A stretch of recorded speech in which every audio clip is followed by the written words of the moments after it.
hour on the hour. When we listen and gain our knowledge and power, we turn to the no bullshit hour. What is Karen doing? She's sitting in that damn car. She's sitting in the car like Red sits in the car. And I don't even know where Red's at. No one knows. But look, I bet you this internet's going to fuck up. You know what we should have her do? Here? Just go to White Castle and keep driving around ordering. That's what she could do all show long.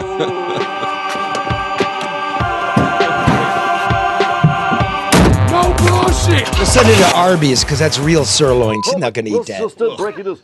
Double or bullshit. Double or bullshit. No bullshit. Jeez. Okay, I don't know what to do. I don't know what to do. Every Friday I get worked up. I want to be funny, but I can't be funny because it's not funny. Told you. Yeah. Listen, look, I know friends, wives of friends, and then the friends don't watch, but the wives, well, hi everybody. Told you. This wasn't a storm of the century that submerged. It's not even a century. It's 1,000 years, they said. Yeah. 1,500 years. Mm-hmm. Jesus is coming back. Next time. It wasn't the storm of a century. It was failure by those dummies downtown that jack your water bills up, give contracts to their friends, and you lose and lose and lose. We told you. My smart friends, the hydrologists, the engineers, the contractors, you believed it. The reason you're here, the reason I walked from the mainstream media is they won't do it. In fact, they rip us off. There's that one too. We'll get into that. So who we'll have today is Paul Doherty, who is suing. Oh, we're going to find out how he's suing. He's going to sue everybody. Everyone. Yeah. For the people of Detroit that got fucked. Finally. Again. Maybe someone's going to have to pay for a lie. Yeah, let's do it like this. It is astonishing that the capital E establishment, this is from a friend, emailed this, so I'm plagiarizing, so I'm giving good credit. I can't write it better. The establishment hefes get away with it. After Whitmer and Duggan lied to the city and state, lied to every newsroom, lied to President Biden, trafficking that 2,000-year storm bullshit lie in Washington Post, op-eds, etc. They lie to FEMA and lock up the federal aid for global warming flooding. It finally trickles out.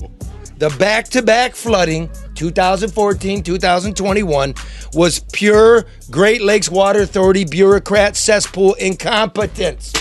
And that is a fact. Okay, so we got Paul Doherty here. Mm-hmm. Also, we need to do some culture. So we have Satori Shakur here. Hey. It is the 50-year anniversary of, is it Parliament? Is it Parliament Funkadelic? Is it Funkadelic? It's that whole George Clinton scene. Satori Shakur, formerly Jeanette Magruder, you know, the Bride of Funkenstein. You guys remember that? I love it. That was the hippest shit in the world. Very cool. That disappeared. So she's here to talk about those days. I was watching, on Amazon Prime, Blow the Roof Off, the true story. Oh, yeah. Documentary. Yeah, P-Funk, and it was actually the true story. So she's here to talk about that, talk about herself, talk about whatever she wants to talk about. Look at her. She's a good talker. Beautiful woman. Well, that's disgusting by you. What? How dare you notice that? I said good talker first. Okay.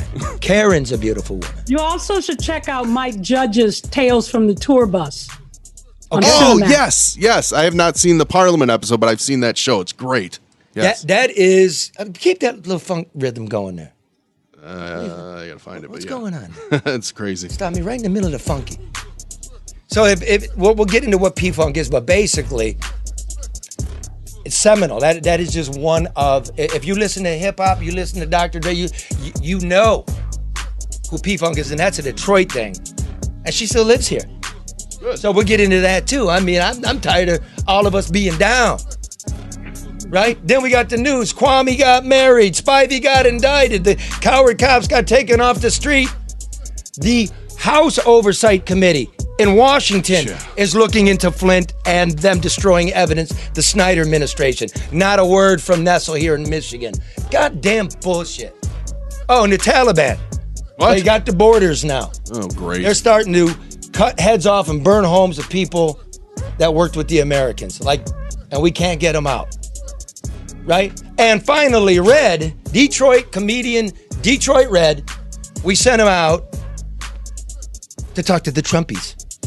Got a little tease? Believe it or not, the Trump train is still rolling.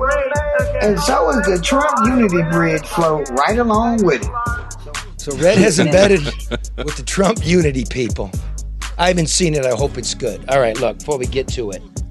As always, the No Bullshit News Hour brought to you by American Coney Island, Detroit's oldest family-owned restaurant and the birthplace of the Coney dog. Yeah. The roof has been done. The air conditioning's solid. Who did all that? I helped.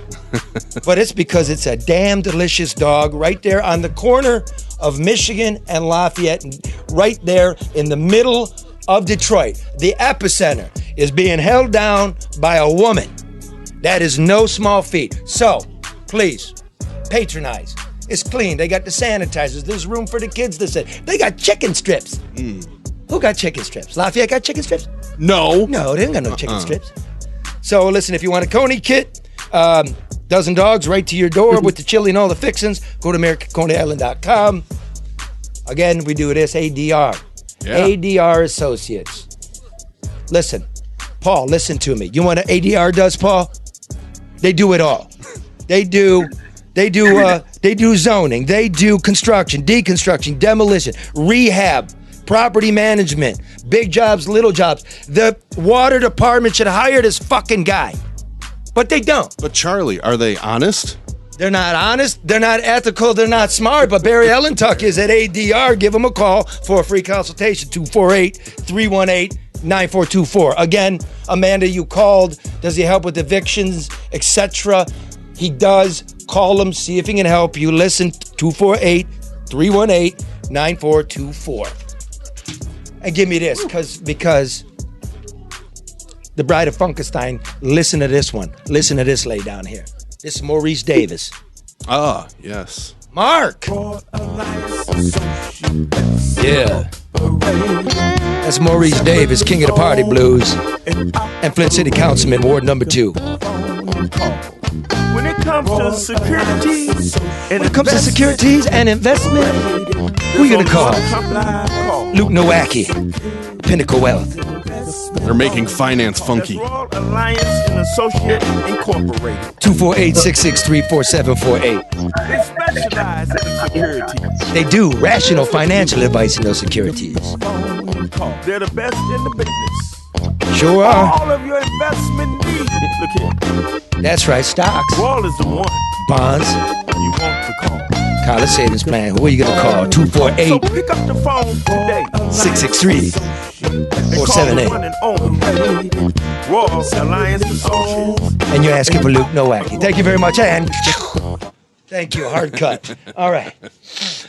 Woo! Okay. A lot to get to. Paul Doherty, water lawyer. Paul, what are you doing? You are suing on behalf of Grosse Pointe Park people? Well, that, and we've got a separate lawsuit for City of Detroit. Well, who's doing City of Detroit? Say it again? Who's doing the City of Detroit? I am. See, you're the man. Who's doing I'm the man. Who's doing Grosse Pointe Park? I am. Oh, you're doing both? I'm doing both. Separately? Separately. Why?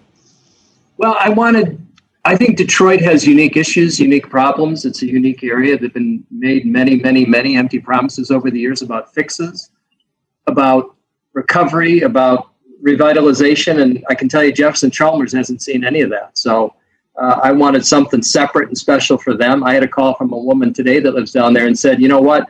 The last time we had this happen and we hired whatever law firm to do it, I got 3 months of my water bill knocked off. And she said, I don't want to see that again. I said, well, don't worry. That's not the way we roll. So they've got some big issues down there. They don't have the resources, no insurance, etc. So Great Lakes Water's got to pay for what they did down there. Okay. I mean, I could just go nuts. But look here. Amen. Once Great Lakes Water pays, that means I'm paying. I'm Great Lakes Water. Karen, what's your water bill this month? By the way, she flooded too. Charlie, I did what? Your basement flooded. So, but, how much you get charged for Well, that? yeah.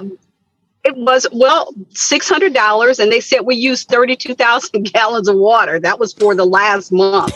So I don't You got think a we have fucking a pet pet elephant, giraffe? and I'm not quite sure what happened. You see this? I told you shit was going to fuck up. I know. That's you, Charlie. That's not me. Hey, white guy, internet dude over there. He's shaking his head no. It's not us. No. Okay, so, Paul, here's the news. We've been saying it. Look, global warming exists. I'm sorry, y'all. Get in there, man. Challenge me. Ain't no global warming. I'll tell you how you know there's global warming. Put your car in the garage, close the door, turn it on, and feel how hot it starts to get. What you think? Like all this gas from your car goes into outer space? It doesn't. It's getting warm. Sure. But this wasn't it, Paul, was it? What did we find out this week, Paul?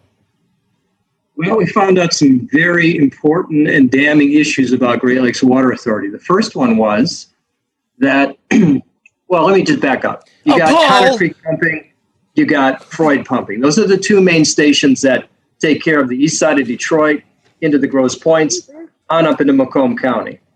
So Connor Creek, when it reaches capacity, it pumps over to Freud. 2 days before the flood, a private contractor severed a cable line at Freud, causing power to 8 pumps, or 5 of the 8 pumps to go out. According to Sue McCoy, now former CEO of Great Lakes Water, the board was not, quote unquote, made aware of that problem. So, okay, let me make sure this is clear. Listen to me. Yeah. One big pumping station pumps into another pumping station. When they reach capacity. The second pumping station didn't have any power for 2 days before the rains that they knew were coming, and the geniuses at the top said they weren't aware. Correct. Okay. And then I think that's part of why Sue McCormick was shown the door. She should have been aware, and the board should have been aware. It seems to me we're starting to hear they were aware, very possibly. And if you weren't, you're out of here. Now, the other plant that was supposed to pump into it, Connor Creek, its pumps went out. Why? One of them blew a gasket and sprayed water on the electric board of the other ones, and that one went out. Oh, man. And there was no electrician there to fix it. Right, Paul? Exactly. Well, the electrician went over to Freud. He left Connor Creek, went to Freud. Looked down the hole, said, oh, yeah, there's no power. Then now he's called back to Connor Creek, but by then, the streets had flooded around Connor Creek, so he couldn't get back into Connor Creek. And when he finally got back there, the key card reader for the gate was out because the power was out. So if you've ever seen the Three Stooges, the way they used to work, you'd run around, hit each other on the head. Yeah. That's kind of what I was picturing out in front of the Connor Creek pumping station. Just FYI, in Detroit, we call it Frood. We know the proper term is Freud, but we refer to it as Frood. That's how we call the street. Yeah, I do hear it pronounced Frood. I'm just letting you know.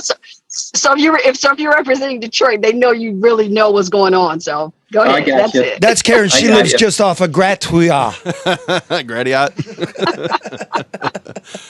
Paul, there's a lot of finger pointing going back and forth, but one of the interesting things I thought, from my perspective, was that Gliwa, I believe it was, said, oh, no, we knew, but these guys did not report it to the higher-ups. Do you buy that at all?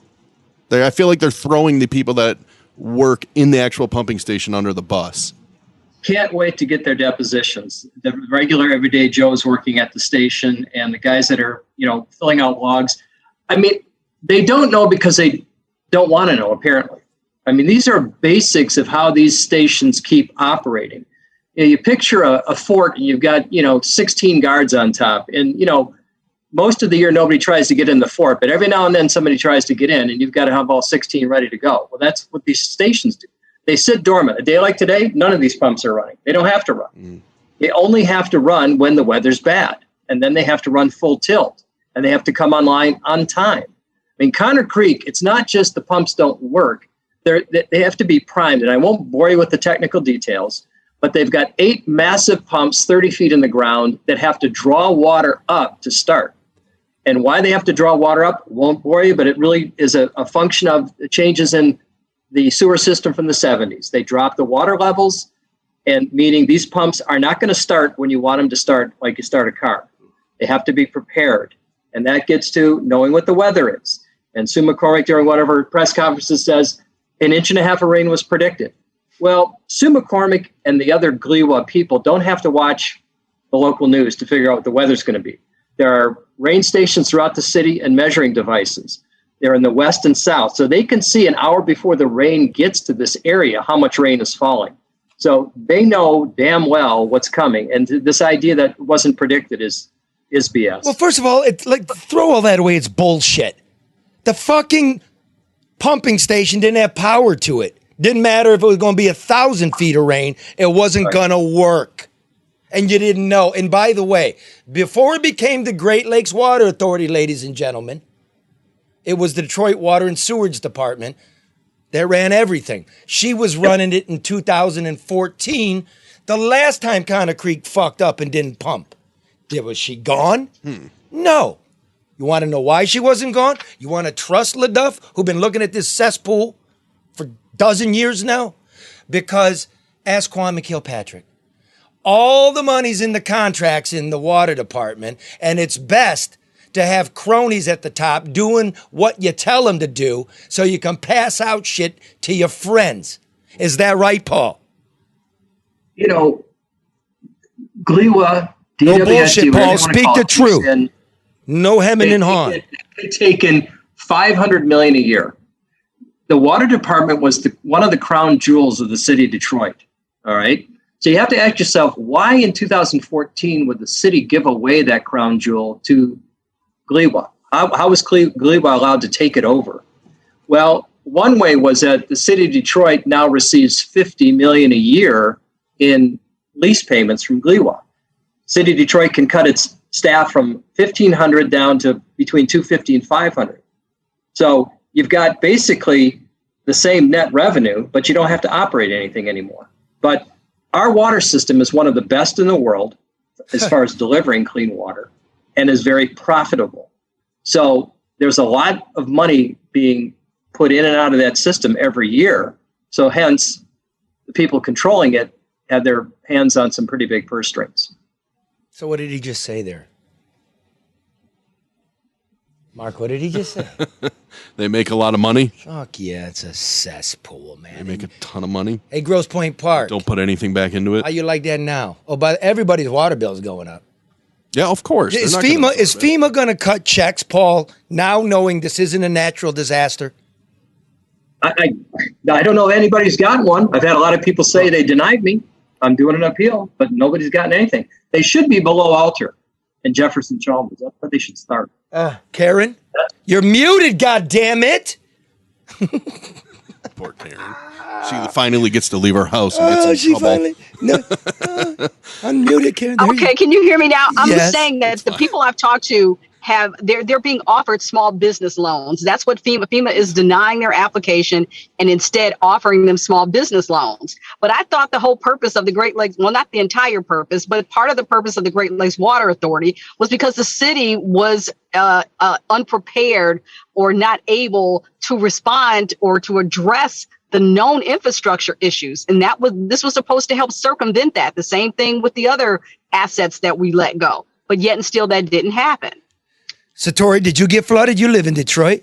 I did not. I live in North Rosedale Park. I did not get flooded. I have been flooded before, but not this time, thankfully. My sister who lives up the road in Southfield, she was power out for 3 days. And it's a lot of wreckage over there, tree branches, trees, it's bad. Look, folks, we've all been around the world here. I've never seen infrastructure, like basic human services, power and water go out like this. Not in Tijuana, not in Mexico City, not in Brazil, not in Russia. When have we had enough? When are the media going to get off the ass and stop going to the press conferences and printing it as it dribbles out every day? It starts to change. Like you don't have some kind of blame in this. It's now in there. Everybody thinks this was a Noah flood. Paul, I find it really interesting that DTE is like very insistent and pointing finger and said, we knew that power was out and you did nothing about it. How do they fit into the lawsuit that you have? Well, Mark, here's the deal. There is a power station right near Freud or Frude. Beef oven.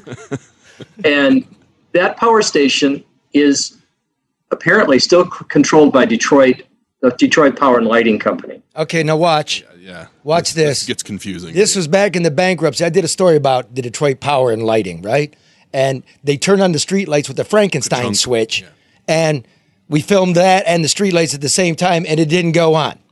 Now, it looks like a nuclear bomb went off there, a neutron bomb, right? The stuff's still there. There's nobody in there. Everything's from the 50s. There's 4 people left in the Detroit Water Lighting and Power. Yeah. 4 people. The whole department? The whole department. And they're in charge of the electricity to the major pumping station? Well, hello? Yeah. Well, there's a switch over from DT that is taking 10 years. I don't know why. I mean, I don't know why. Knuckleheads downtown. Yeah, you feel me? Everybody listen. Tell your husband, tell your child, knuckleheads downtown. This should be done. It's not done. You're fucking fired.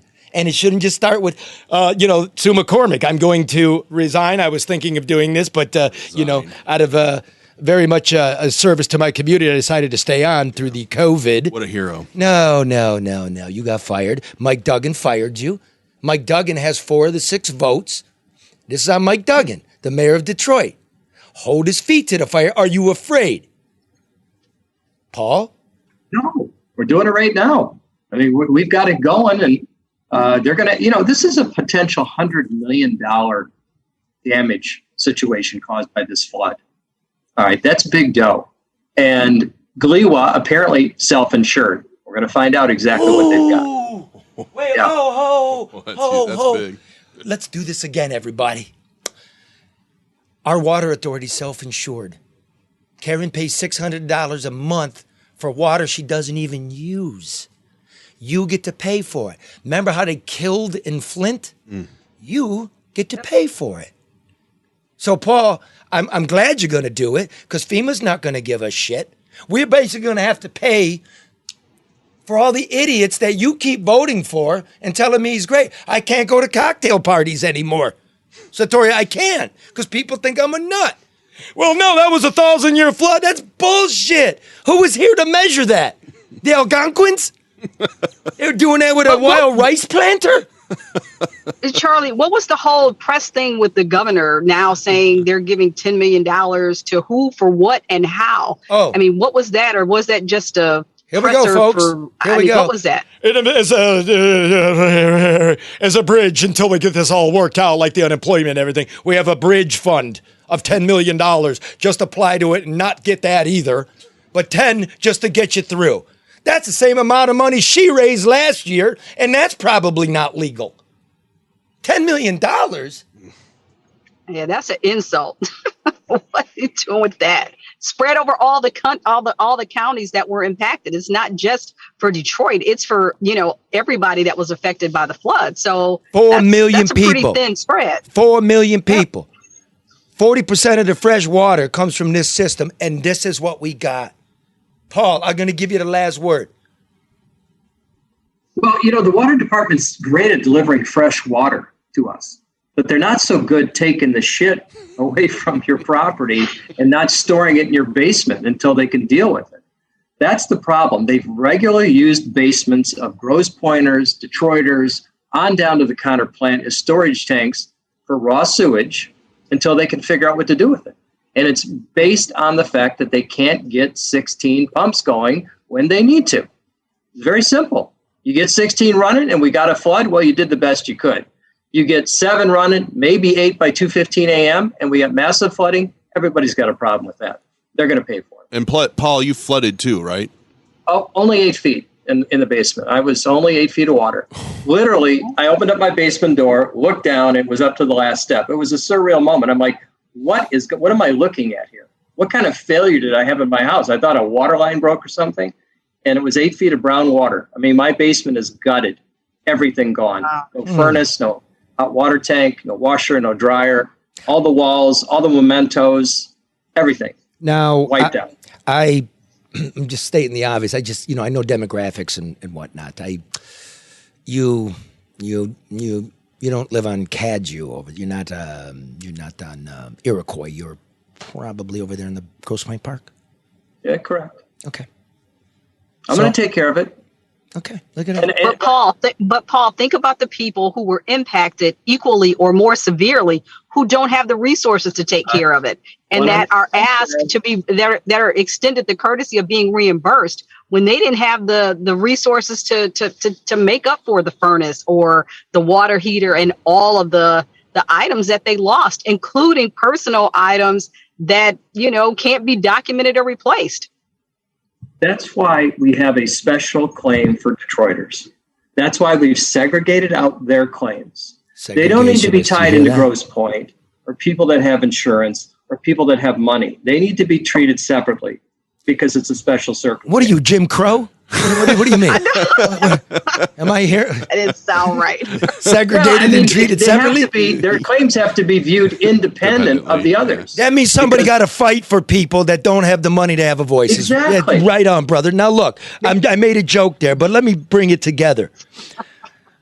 A well-to-do white man who is also affected understands that the not so well-to-do black woman is also affected. This is what is good. This is what's powerful. It's too bad it has to be in something like this, but it's appreciated. It's somebody got to help. We're all humans. 8 feet of water. That's what we're trying to do, Charlie. I mean, let me just read you one sentence from the complaint I filed for the Detroiters.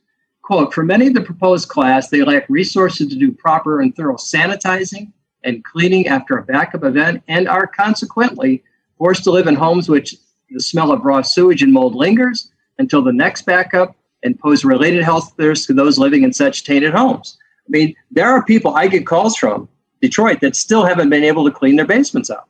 Wow. And that's raw sewage, mold is growing. It's a terrible health risk. Are you accepting clients? It's not class action lawsuit at this point, but are you accepting clients? We are. Yeah, we've probably got 500 as it is. And give them your number. Coming in daily. Give them your number. Put it out there right now. It's 1-855-VEN-FIGHTS, VEN FIGHTS. I'm with the Venn Johnson Law Firm in Detroit.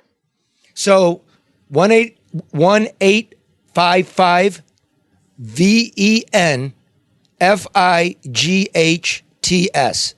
Right. That's too many numbers. Well, you get to the end, it doesn't matter. Oh, so you're just dialing on like I'm some kind of idiot. Okay. I went to public school, but I know something's up. Pushing buttons. He's padding the bill already. No, listen, Paul, thank you, brother. Godspeed. Let's keep in touch. And remember, everybody, fight on. Yeah. You're the boss. Don't fall apart. Come together. We don't need this. Especially when you're lied to over and over and over and and over. over again. Right on. Okay, Paul, thanks. If you want to hang for the rest of the show, you may. Appreciate it, bro. Thank you. Okay. Bye-bye, everybody. Thanks, you Paul. don't want to hang for the rest of the show. He's got people to sue. Okay, so Charlie, we don't want this to turn into the Flint issue where you've got a lot of people and they may do a great job, and at the end of the day, everybody gets $5 and nothing ever changes. It's not the goal. How much you want to bet that's what happens? Because that's what happened last time. We won't. Yeah. Not to my That's what I'm saying. So this sounds good, but at the end of the day, will the people who need to, and I understand Paul's heart's in the right place. I applaud the fact that he's taking that initiative because there aren't people that are helping the people that need help. But, I don't want to hear things like, segregated. That's not, that's a very touchy thing between Detroit and Grosse Pointe. And everybody in Detroit isn't struggling, although there are people that could certainly benefit from his help. I just don't want to group everybody That's in. why I was making light of it. You know what I mean? That's why I was making light of it because it's trigger language, but I don't think he means it that way. I don't think he does either, but people that don't think like that say things like that, and then it becomes offensive, and then it's counterproductive. That's why we talk about it as it happens. If that's what you're about, then that's what you're about. However it winds up, I just hope it's punitive enough because it's not only about what happened.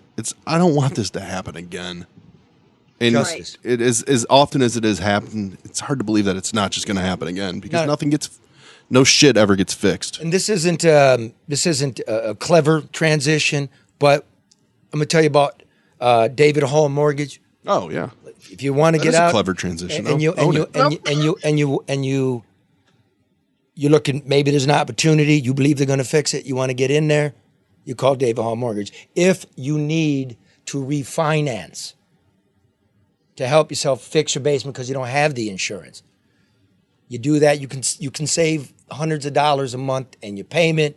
You can skip a couple of payments. There's ways to help yourself, right? Call David Hall Mortgage. Take advantage of historically low interest rates. Go to davidhallmortgage.com or call 248-308-5000. They're righteous people, right? Yeah, they're good people. All right, let's do some news before. Satori's already here, but let's just do some news real quick.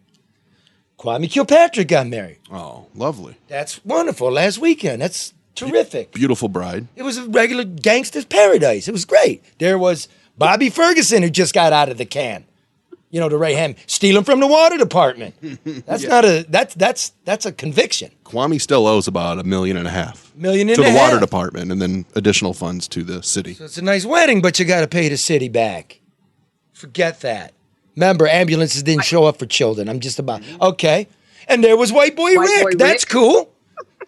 He met the former mayor in the can. That's great. Come on to my wedding. You're going to be wonderful. He was looking tan and fit.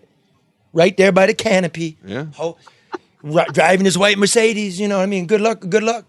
Oh, I found out how he's got 3 children and 6 grandchildren. How? He had them all before he went to the can when he was 17. Oh, wow. Not the grandchildren, but the kids. Yeah. That was just a question. Clearly. Because I was wondering if he's getting conjugal. Yeah.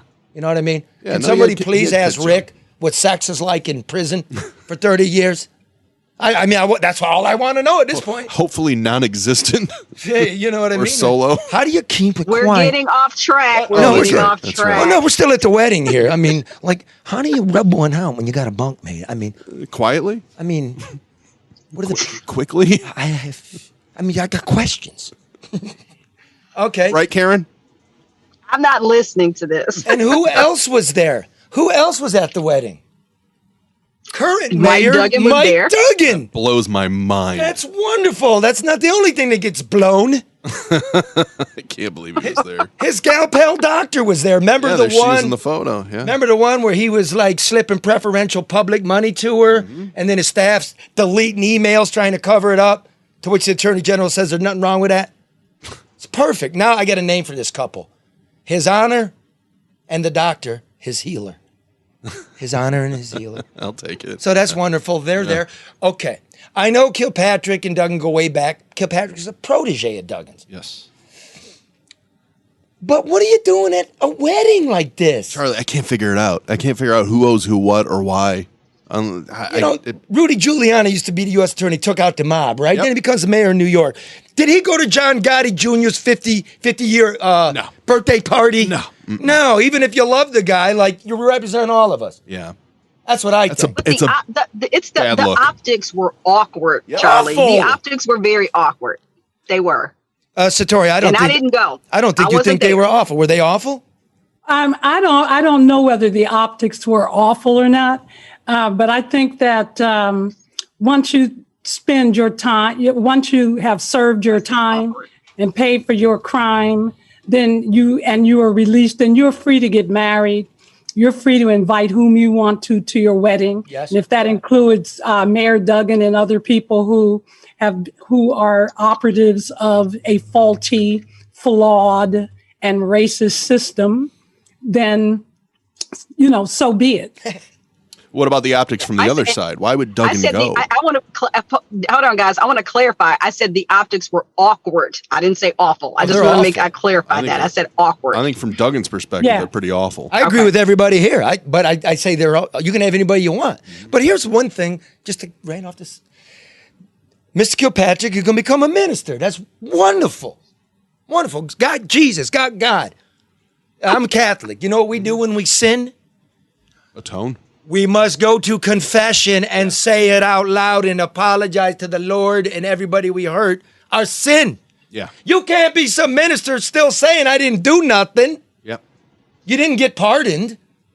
They just let you out.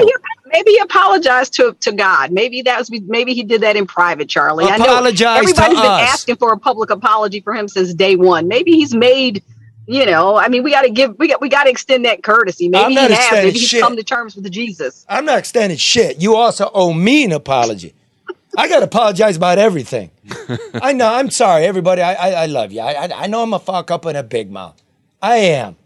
But I never did anything big and intentional to hurt people. You know what I mean? Yeah. I'm a flawed person, but I'm trying. Please forgive me for all the dumb little shit I did. It doesn't matter whether you did it intentionally, inadvertently, unawares. If as human beings, we're gonna hurt, bump into people and their ideas and their thoughts. That's why I always say, listen, I know I'm going to offend somebody when I open my mouth. You're not going to agree with me, and that's fine. So it's not I intentionally or you're going to do it because you're human. And, I say, that there's a bunch of people out there that haven't apologized publicly and probably never will. And that's Trump and all his boys, you know what I mean? So, I mean, who has hurt whom the most? We're talking about an insurrection at the Capitol. We're talking about inciting, all of this. We're talking about coding the insurrection, calling it a tourist activity.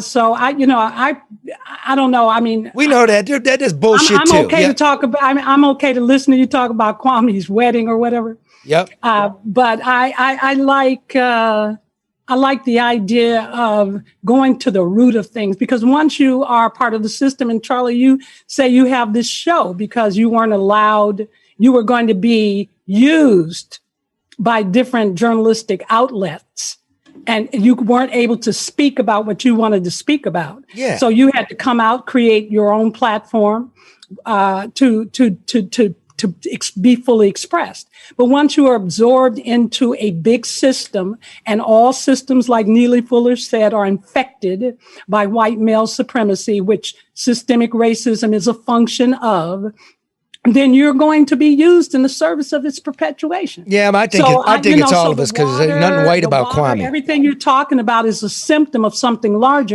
Unless you blow that shit up, then we're going to be trying to put Band-Aids. But I don't want to talk in phraseology. I'm looking at the people perpetuating, and that's all I could do. So, for instance, nothing but operatives. They're just creeps. They're all operatives of something. They're creeps, not operatives. Creeps. Look. Well, you can call it. Yeah. Once you are being used to operate and perpetuate, then you can assign language like creeps, assholes. Let's go to the next one. You can do it. Let's go to the next piece, though. Anyone? I'm just saying. This is my point of view. Okay. Look. Let's go to the next one. We now got Duggan had his two most solid votes for whatever he wanted to do on city council are both gone now in a haze of corruption. This week, it's Minister Councilman Andre Spivey in a $35,000 scheme, I'm being told, got to do with the towing contracts. Who resigned a couple months ago? The white dude. Gabe Leland. Yep. Taking $15,000 and auto parts from a Detroit businessman. Also about towing and property. We go on and on and on. Yeah, there is a super layer. Like, really? $35,000, bro? Like a couple of suits? How could you? See, you're right. The overlay is, I just think society's corrupt. And I've always said corruption can't be done by one person. It takes accomplices. Right? Well, it sounds like there's a lot more to the Spivey thing, because he pled guilty. And he's been cooperating. For 3 years, yeah. Right? And it's federal monies. Ooh. It's a big deal. Now, but having said, we'll go to this. Here's what bothers me, Satori, about the media. They don't have the guts to go first, to do what needs to be done. That's why universally, whatever side the media is on, they're not liked. You know what they like? American citizens like more than the media and Congress? They have more respect for syphilis, colonoscopies, everything, and cockroaches. There was actually a poll done. I believe it. Okay, so remember last week the coward cops drive away and everything? Yeah. Look, The media just stole that shit from us. Yeah, this video that's running right now. Yeah, it's running, the drive-by and then the cop drives away. Yes. They don't even mention it's us like they did somewhere. You didn't do any work. Did they ask for it? Channel 4 asked for it and then pretended like somehow they uncovered it. Nobody linked to that. Right? Well, who is the media, by the way? Because, I mean, were it not for that phone, the video that the young woman took of George Floyd's murder, then true. what we would do. So what is the media? What's the function it's supposed to serve? And isn't every American citizen the media? Good point. We can't depend. And once we hear these stories, then what? What are we charged to do about it? I mean, we have to proliferate the story globally and have people. But here's what we flood need. the streets and demand some. But here's what we need, Satori. That's true. But images and words and talking and podcasts are so ubiquitous. Somebody really needs to dig into the real context. I see it. I know what I saw. But what is the history of this department? What is the funding of this department? Who is this man? We need somebody to do the work. And look, in Minneapolis, you never even looked into your own police department before this. It's the same here in Detroit. We're not getting a true look at what's going on in the police department. We wait around for video to rip off. You don't ask me for it. You don't know cops on the streets. That's where I got it. They were so pissed off. You pretend like you got it from the chief of police who was trying to keep it under wraps. I am sick to death of it. Don't say that courtesy of me, I gave it to you. I didn't. You reconstituted it, ripped it off, and put it on your website. Next time, I'll fucking call you out. I know what you did. Get off your ass and serve the people. It's real hard to do. But that's what you said you were going to do. You're all playing reporter. Somebody put this, a lot of people put stuff online, but you don't know what you're seeing. Exactly. And you don't know if it's true. But Charlie, you got to understand too, you have over the years earned a rapport that enables you to receive information and have access that a lot of people don't. But what Satori mentioned is something we've talked about before. Once people have this information that you bring to them or we bring to them or they find out, they have an obligation and a responsibility to act on it, to respond to it so that we're not continuing to talk about, complain about, and be penalized by the same thing over and over. That's fair, And but that's what's again, if people just sit around talking and nobody's gathering up facts that are reliable. That's true. And if everybody wants to cover themselves in some political piece of the spectrum, we're going nowhere. Now we need images, we need video, we need firsthand account because facts, we already entered into the realm of alternative facts. Yes. Where real truths and facts are challenged by lies that are equally considered and acted upon. I agree. I agree. So but we've been looking at video. We've been looking at video since Rodney King. Then we had, the follow up. I mean, we have that. I think it's now, and I do agree. We do have to have something that validates what is said. But then we also need something else other than that because we're seeing it. How many videos have we seen? Mike Brown.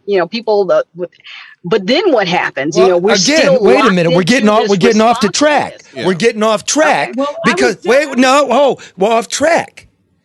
Again, you're asking for what do we do with it? This is particularly about what the media's role is. That's it starts. What is the media? There. What is the media's role? What is the media's role in 21st century? Let me give you this. America. Here's the role. And I've neglected to mention her name, and I want to do it right now. Beth LeBlanc of the Detroit News. She kept on it, and come to find out the water department knew that thing didn't have power. That's what a journalist is going to do that the citizen doesn't, not that they don't want to, it's real hard to get to that. Well, that's what they study for. So I want to give her some kudos there.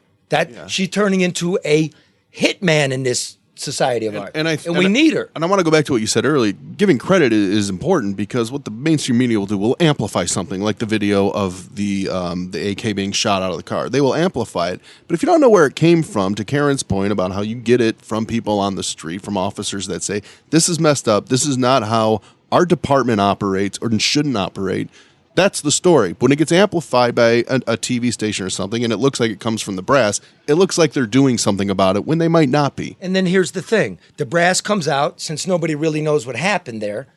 Yeah, we looked at that. They turned around and they rendered aid. And I'm They're like, just trying to get rid of it. I've got the full clip. They drove away for another minute and a half before they even turned around.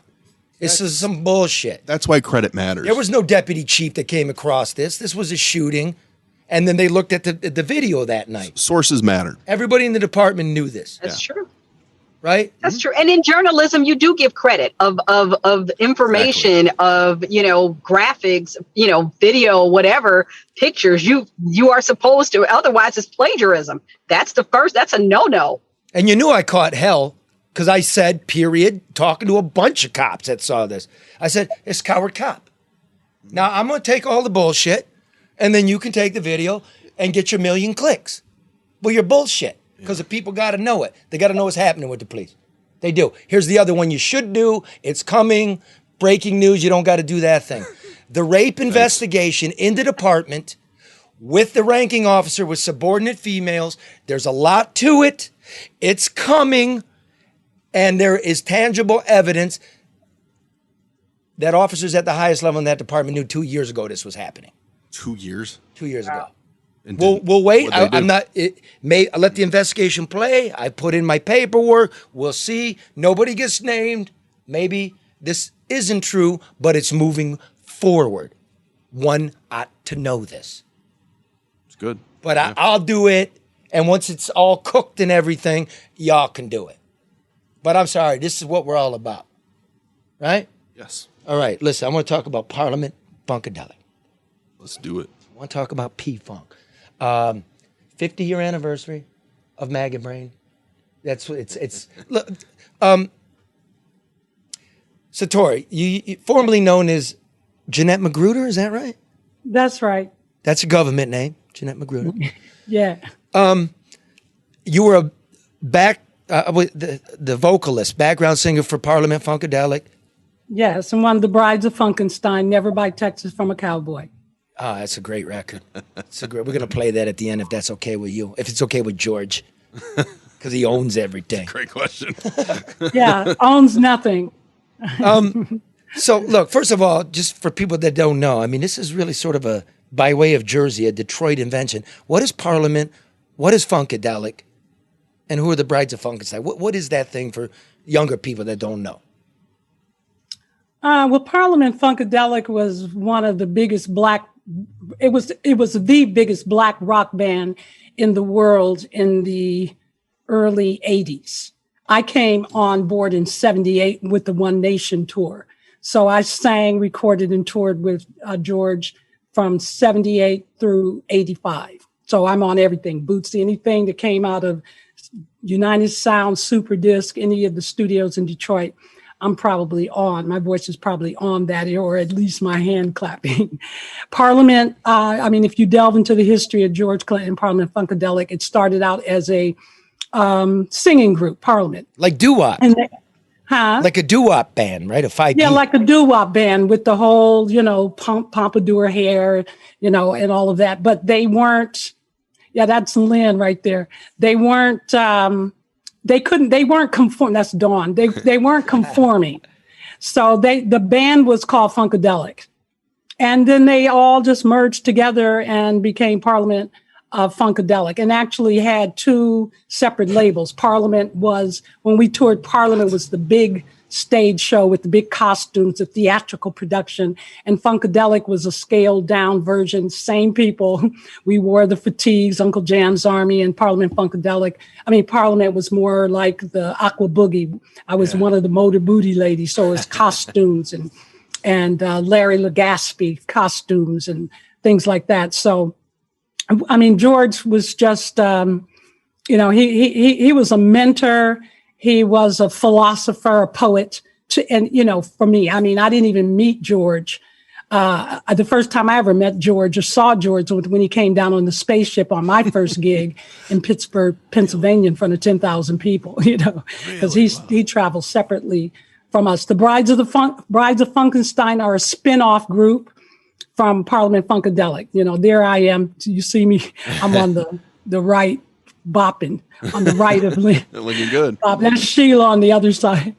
Yeah, it was fun. We were wiggling. So it was like acid rock and heavy guitar and R&B and horns, and it got a disco sound. It had everything. Had everything. Classical music. Bernie Worrell was trained at Juilliard. I mean, the songs are going to number one. I'm classically trained, and there was just your gut bucket, backwoods, Georgia guitar picking, Gary Scheider, Larry Frantangelo on percussion. You just had David Chong, who did Atomic Dog. You had Jessica Cleaves came in. She used to sing with Friends of Distinction and Earth, Wind and Fire. We had Felipe Wind, who came in at one point, and Sly Stone, who came in at one point to the group to produce and be on stage with us. So it was funk. It was all these, it was like a pressure cooker of genius. Watching the it's on Amazon Prime. Blow the Roof Off. It's Tear the Roof Off. Tear the Roof Off. It's Bobby COVID. Brown did the documentary. I'm part of that documentary. Is it Bobby Brown like Bobby Brown? Bobby Brown? No, not Bobby Brown like Bobby Brown. He lives in Baltimore. He's a white guy. And he used to be on The Wire. He had some minor parts on The Wire, but he wanted to do this documentary. He came in Detroit, and it took him a few years to put together the documentary. Yeah, and you guys believed it. I went to the Big Sky Documentary Film Festival when it was first released and was on, a panel at that time. But you guys spoke for real to Bobby, like the sex and being paid in drugs, like. What was? No, I wasn't paid in drugs. I wasn't paid. I was paid at some point and then no pay. The checks bounced or whatever. But no, we weren't paid in drugs. If we had drugs, we paid for them. Okay. Yeah, drugs were everywhere. Drugs were just part of that culture, especially of rock and roll musicians. The only people that I didn't see taking drugs that were out on the road at that time with us were Sister Sledge and Kool and the Gang. No shit. Really? Huh. So shit. But that whole pressure cooker, genius, and yeah, it was just over. I mean, it was just all of these folks. You didn't have to have a degree. You didn't have to be classically trained. But if you did have a degree and were classically trained, you were there. You just represented Black people. It was very Black, pro-Black. George intentionally said, we're going to do the bass. We want the bass to knock you in your chest, knock you off your feet, because white people are scared of the bass. And so a lot of music was watered down with, pull back bass lines and polite to cater and to sort of be palatable for the listening of white people.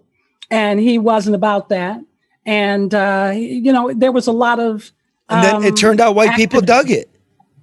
White people did dig it now. I remember we went to Paris and did our show in Paris, and, they didn't speak English and we definitely didn't speak French, but they were grooving. I mean, the language was music and the connection was the funk, and everybody moved to that same on the one beat. And so it was kind of like going to University of Performance, because I got a chance in my early 20s to play Madison Square Gardens, the Pontiac Silverdome, the Cotton Bowl, LA Stadium, 80,000 people. So no audience under 80,000 would ever intimidate me. I learned so much from George. George said, you perform harder for an audience, like we played Atlanta. And they didn't get the word we were coming, went on the radio in a 5,000 seat venue. The Fox only had 500 people present that day. And so George said, you got to play harder and longer because they showed up, So I learned a lot of things about performance, about giving to an audience. and definitely about storytelling. They were the funniest people I have ever. There were times when our bus broke down, which was the rubber band, and we had to go on the mothership bus. And those guys were so funny. I mean, haven't met any stand-up, and I'm a stand-up that could be as funny as Bone and Larry, who played Sir Nose devoid of funk. But since that time, P-Funk was a great place for me to be. It wasn't a long-term prospect for me, although I was devastated when, the fall of the P-Funk empire happened and we didn't get to do that third album, is The Brides. And Let me jump in there. Yeah. Listening to you and the other women in the band, you didn't get treated too well. You couldn't be bigger than George Clinton. I mean, The Brides. No, don't listen to that documentary, Tear the Roof Off, because if you listen to me, I have only positive things to say. But what happened to The Brides? We were located in the sexist 80s. We were 3 women with 1 female road manager in a band with all men, a lot of men. And then we had Cameo, Gap Band, Kool and the Gang, every male group that you could think of out there. And so it wasn't treated well as a woman, and as a Black woman was not there. There wasn't even a bar for that. So you had to get the respect that you demanded. And so sometimes P-Funk were our brothers, protectors, allies, and other times they were predators.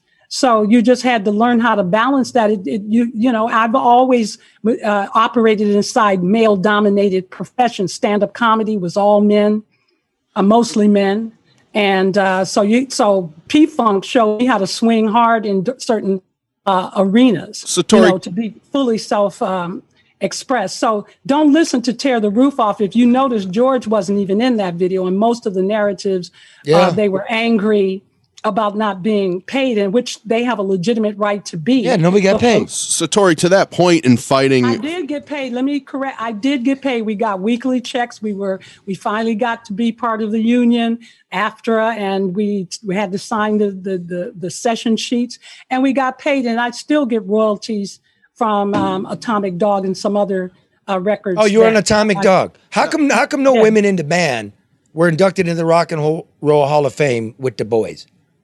I don't know the answer to that question. Does that make you mad? I don't know the answer to that question. Like, what's the answer to that question? Does that make you mad? Because there could be no P-Funk without you. I do know that we were a part of the group. What we lent to the group in terms of our voices and our sound and our bodies and the way we were. I think we should have been afforded that honor. But we weren't. But when you say how come, then you have to look at the where we're located in history and who controls. Why aren't more Black people nominated? For Academy Awards.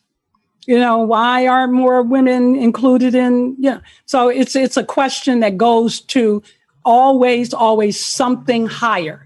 Something that we can't see that controls and manipulates what happens and what is going on. And until there's a challenge to that, an active challenge to that, ongoing challenge, then you're going to be asking that question. So Tori, what do you make of, the artists that will top the charts now, a Cardi B, a Megan Thee Stallion? I mean, is that because you guys fought for what you fought, or is it just natural progression? I mean, what's your opinion on those acts today?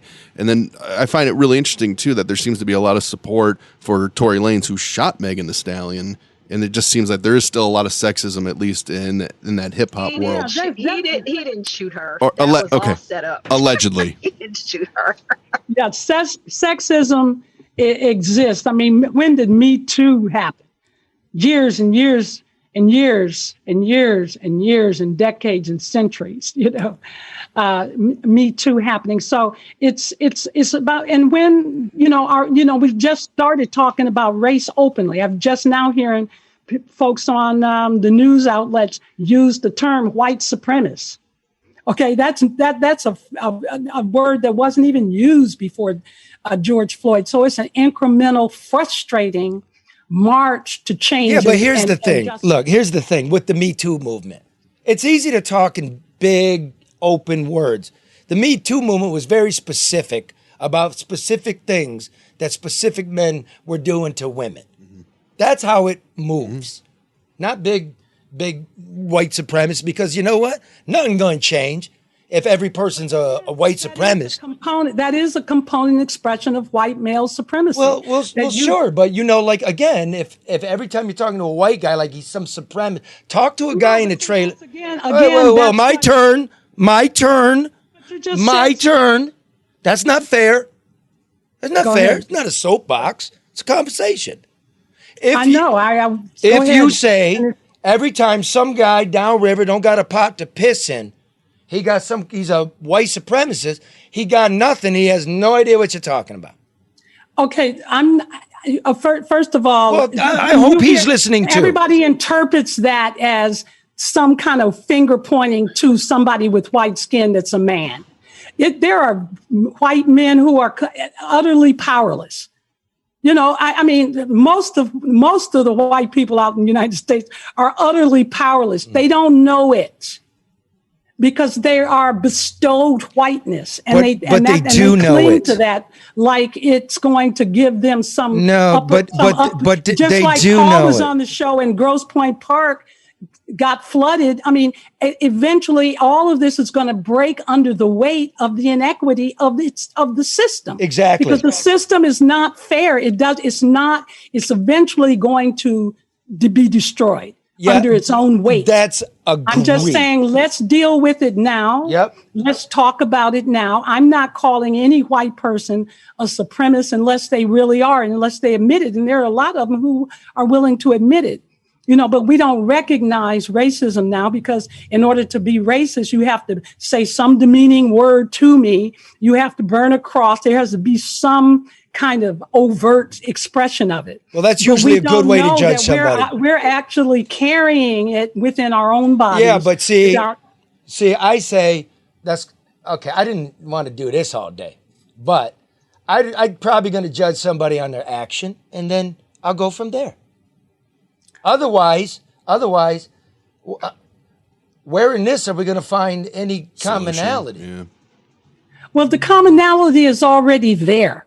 That's bullshit. I mean, when I was doing stand-up, I went out to White Hill or somewhere, Michigan. White people, Michigan. White Lake. White Lake. I went with the Laugh Riot dolls. Okay, it was only me and Esther, who was Mexican, and the rest of the women were white.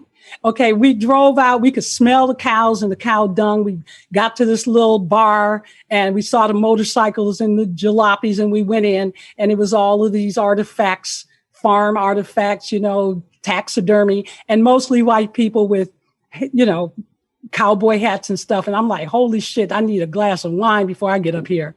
So I got up and I said, how many people, because this was after Wall Street crash, how many people are unemployed? They didn't. Nobody said. I said, you're lying bitches. I said, 1 in 4, 1, 2, 3, you ain't got no job. 1, 2, 3, you ain't got no job. They started laughing, then their hands started going up. And then when we started to talk and have the back and forth, their lives were no different than black people's lives. Speak it. They wanted the same exact thing as black people wanted. But you think they would? Did you think they hugged me? No, because what they had that I don't have is their skin, and it don't make a damn bit of difference. Maybe they just felt you didn't want to hug them. Who knows? Satori, look, you defending them, Charlie. You defending them, Charlie. Watch yourself. I'm just trying to love people. Okay, sure, yeah, why not? Shit. Look, you're foxy. They're foxy, man. A hot chick freaks people out. On the way home, got pulled over by a cop. I was the designated driver of another woman's car because they both were drunk. And I'm the one that got pulled out the car and had to walk the line. I was so happy that at that time my hormones were out of whack, and the cop was so damn cute that I wanted to walk backwards for him and blow into the breathalyzer, Was he a white guy?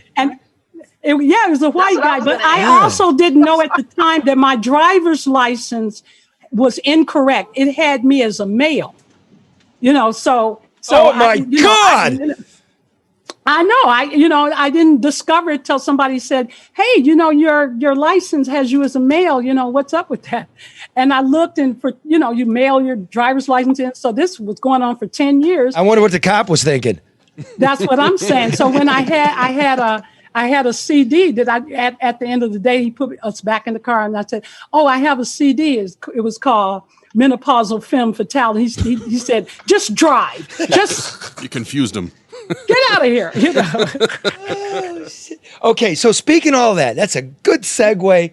You want to see our friend, reporter extraordinaire, comedian Detroit Red, goes and joins the Trump crowd. He's filed a report before we show that. All right. This is brought to you by Beautiful. Thank you, Medicare Guide, which is Medicare is incredibly complicated. When you want to get it, you got questions. Can I keep my doctor? There's tons of it. Don't do it alone, man. Let the experts do it. Licensed experts. Yeah. You can do it in person, on the phone, on Zoom. You go to yourmedicareguide.com and get all your questions answered, right? It's no cost. They'll answer all your questions. You don't pay a dime. Don't go it alone. Let MediGuide be your Medicare guide. Check them out today at, ready everybody? Yourmedicareguide.com. Very simple. Get some help. So, Ms. Shakur. Yes, sir. I hope the comedian Detroit, you have opened for Joan Rivers. You are a successful comedian. You've had a wonderful life. I'm having a wonderful life, yes. I'm jealous of fucking black privilege. I'm having a wonderful black privilege, wonderful life, and I have earned every fucking bit of it. And despite all of it, because you're black, it took you twice as many. I don't know. I have no idea how. I don't know how. I can't measure that. Okay, you're in show business. What I can measure is that whatever it is that I envisioned as an artist, I wanted to see in the 3D world. And so whatever it took to do that, I did that within my system of integrity. Do you think I have had to build things because they didn't exist? Do you think there's a good looking people privilege? Huh? Do you think there's a good looking people privilege as well? Like the better looking you are, the easier it is for you? I think there's pretty privilege. Yeah. I think there's pretty privilege, yes. I do too. Yeah. So Louis Anderson may be the most accomplished man in comedy. Funny privilege. But pretty privilege is only going to carry you to the moment that pretty stops being currency and that something else has to show up, True enough. Hopefully you'll learn something before you get to that point, right? Okay. Without any further ado, Mark, introduce this part here. This is comedian Detroit Red's trip on the Trump train. Okay. The guy that drives around in that big rig. He's everywhere. The Trump Unity Bridge, Rob Cortese. I haven't seen Believe it or not, the Trump train is still rolling. And so is the Trump Unity Bridge float right along with it. So I went with float owner Rob Cortese to a Trump rally to check this shit out. That was when Trump was the president. You remember when union workers' jobs and the American workers' jobs were protected? You're right again. That was when Trump was the president. America first. The best is yet to come. Trump 2021. So Rob had me meet him up at his Trump souvenir store so we could ride along to the rally. And believe it or not, I even found some with Biden's name on it. After perusing the Trump souvenir shop, we were finally off to the rally. But with such a smoky start, I started to think this bridge was going to catch fire before I got to cross it. But fortunately, it was only a flat tire. So after we bridged the gap between his trailer and a spare tire, because he didn't have one, we finally made it to the rally. And I was able to sit and talk with Rob for a minute. I'm here with Mr. Rob Cortese, the owner of the Trump Unity Bridge that travels and tours around the country and comes to the Trump rallies. How you doing today, Rob? Not bad. Glad that you're here What's with that us sound today. back there? Hey, I thank you for letting us come along with you. I've had fun already. No problem. It's an interesting day. We pulled out the car stalls out. We got to fix that. Then we get on the road. We get a flat tire on the trailer, and just challenges come up before us every day, and we just work to take care of them. We move along because we believe we need to get the message out. Our country is that important, and we believe that the fraud is so thick and so massive, the fraud, that there's nobody there. Exposed. Do you believe that they will overturn this election? I believe they don't have a choice. There's like 4 people standing on the highway. Democrats, why is Gretchen Whitmer fighting so hard to stop them from looking at the ballots, stop from looking at the audit, stop from... You can't have the router. Why was there 30,000 ballots dumped into the Wayne County election in the middle of the night? And why was there dust all over those boxes? Those were there for a while. You don't get dust overnight from 4 hours or 5 hours driving from a polling station to the audit or to where they count the vote. Now, you know that a Republican overseer was down there, said he didn't see a bunch of extra ballots come in. So do you think he's working against the Trump? He's with the undercover Democrat, or what you think of that?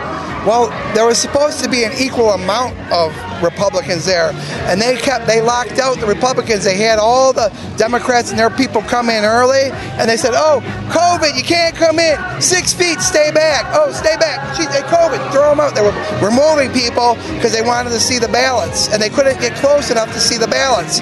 So it was a sham. I'm gonna say it was a shit show. Bunch of bullshit. I know people that were personally there, family members, close friends. I saw the live videos of what happened. I was arrested for a turn signal violation and a crooked license plate. Look at Chief Craig's interview. They asked about why was the Trump mobile arrested and impounded. He goes, I haven't looked into it yet. It was something about a turn signal and a license Well, now he's plate. running for governor. Who ever heard of I that? got a friend. Has anybody, a Democrat, who do you know that's ever been arrested for that? Well, you know, in Detroit, we don't arrest people for a lot, but you got to have that turn signal in order. Word association with you right quick. I say a word, you tell me the first thing coming to your mind. All right. President Biden. No such president. Kamala Harris. No such fake news. Well, one thing I learned for sure, after talking to Rob and the rest of the Trumpsters here at the Trump rally today, they surely don't believe that they have a bridge too far to cross to get this election overturned, based off of dusty ballot box conspiracy theories, special ballot paper, and overall massive voter fraud.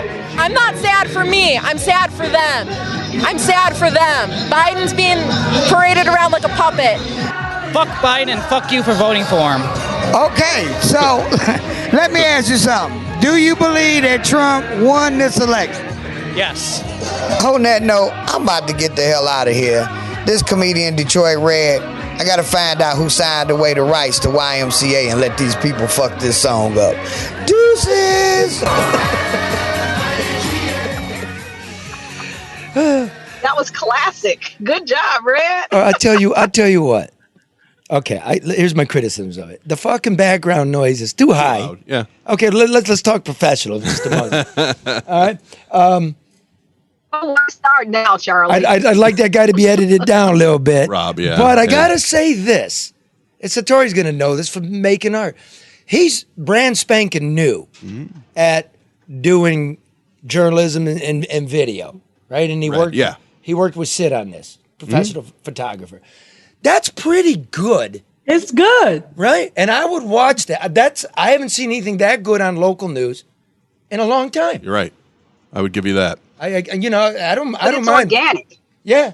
But it's organic, and that's why it works. I mean, he is just, an average guy who has an interest and now an opportunity to ask someone that he may not ever talk to. And he rolls with it. He's not afraid of people. He's, that's why it works. And he's intelligent. He gave a real shot at the size of the crowd, too, which you don't really see when they cover it on 247. What crowd? A lot of tight shots on those. Oh, you mean making this thing bigger than it is? You got it. Uh-huh. So, but he did the sneak cut to the black lady carrying the Trump flag. He didn't say anything, but I saw what he was doing. And for all you listening and not watching, he cut to a black lady with a Trump flag. Which is a whole nother special segment of American society. All right, look. I want to thank everybody for coming out to stay with us, Satori. I want to thank you. I want to thank Paul. I want to thank you all that are listening. Remember now, 9/11, it's the 20-year anniversary is coming up. I lived it. You lived it. I don't want to forget it. So each week till September 11th, we're going to offer a little piece. I do want to say this, though. Again, I said it earlier. 20 years in that cesspool of a war in Afghanistan. Mm-hmm. We're going to be pulling out in a month. And already the people that worked with the United States of America, right? The interpreters, the clerks, the soldiers, there's 20,000 of them stuck there. 200 finally arrived here. The rest of them, they're being hunted down. The Taliban owns the borders now. They're hanging people. They're burning homes. And the State Department says we got a backlog of 2 to 4 years. This is what we did. We did Vietnam again. Yeah. I'm sorry. They helped us, man. I mean, helped us do what? Well, they helped us. The Afghan, you're talking about the interpreters? All of it. Yeah. What the fuck? But remember, this is. I wonder what the anniversary is going to look like. Look at this mess. But I just want to read a small part of my coverage at that time. You all know I covered New York and Ground Zero. This is brought to you by the bricklayers and allied craft workers, a local too. You want a great job, you want a pension, you want a career, go to good benefits, bricklayers.org and click join BAC. Look, there's a $2,000 signing bonus, health benefits, and a pension that's not going to get robbed. Apprenticeships are free. Go there. Bricklayers.org and click join BAC. They want you. Nothing to lose. Okay. It's just a little piece here. I just picked it. Yeah, I don't even know if I'm going to set it up.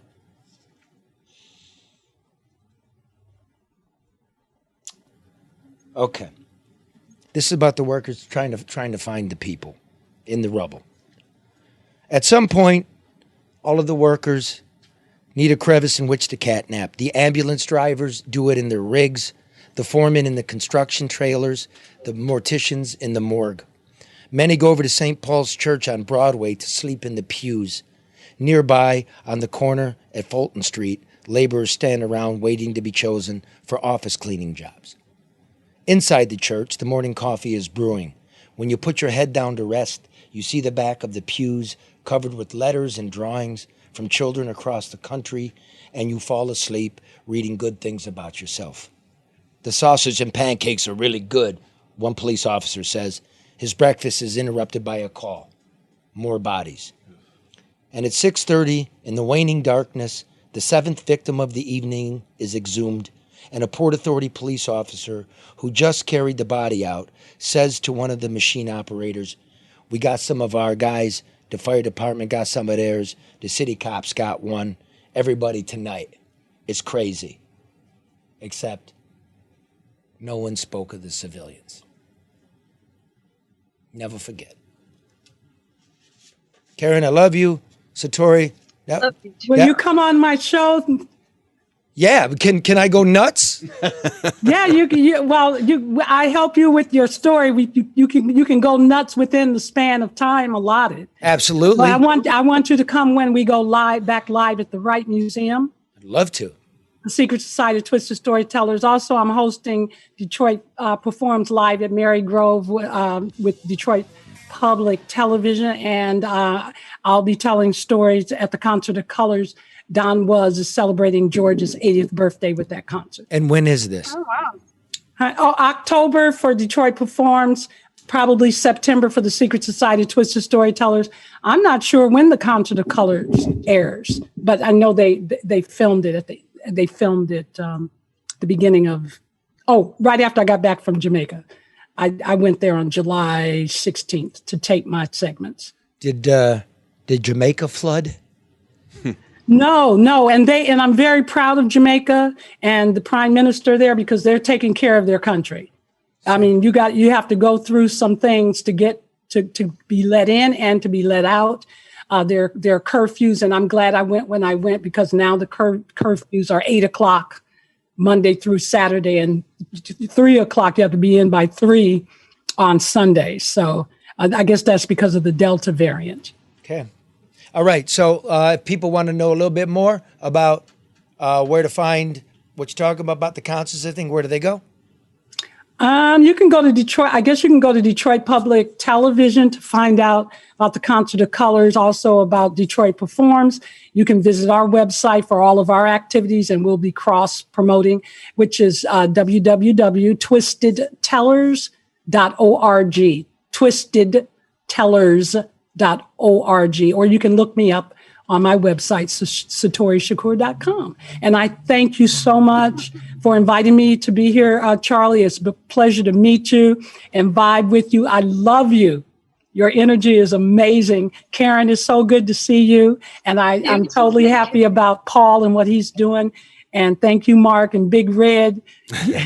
Keep on going, man. Come on out and interview all the tough people. I love you. All right, you got my number. I can't wait to be on your program. So, again, thanks and happy anniversary to P-Funk.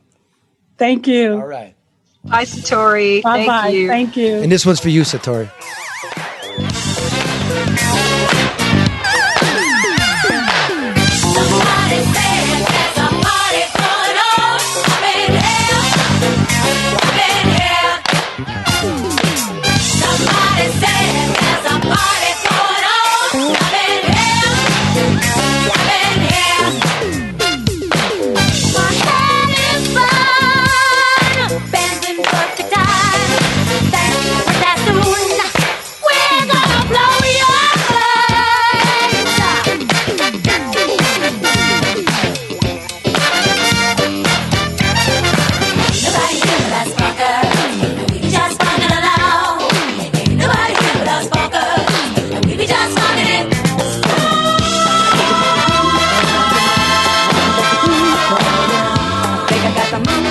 Yeah.